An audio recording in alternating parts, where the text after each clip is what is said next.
Jom saya ajar macam mana nak guna bingo online. Senang je. Mula-mula, korang cuma perlu tekan dekat sini. Mudah kan?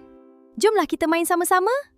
Okey, saya akan tunjukkan cara macam mana nak main bingo digital. Okey, mula-mula masukkan nama peserta. Kemudian masukkan bahagian ataupun cawangan dekat mana kan awak duduk. Okey, lepas tu tekan mula bermain.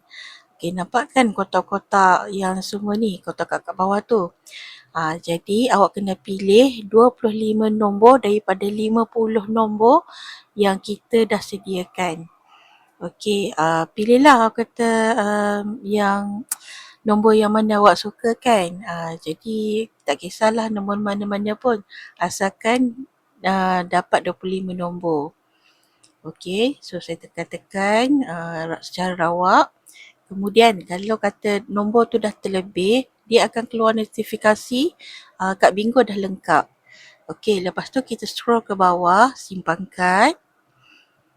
Okey, lepas tu kad berjaya disimpan. Okey, lepas tu apabila urus dia umum nombor, okey awak klik je nombor tu sampailah awak dapat 5 baris nombor-nombor tu. Jadi BINGO.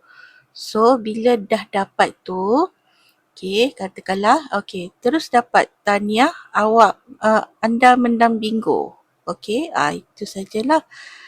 So memang inilah orang kata bingo secara digital. Okay, bye-bye. Sikit lagi.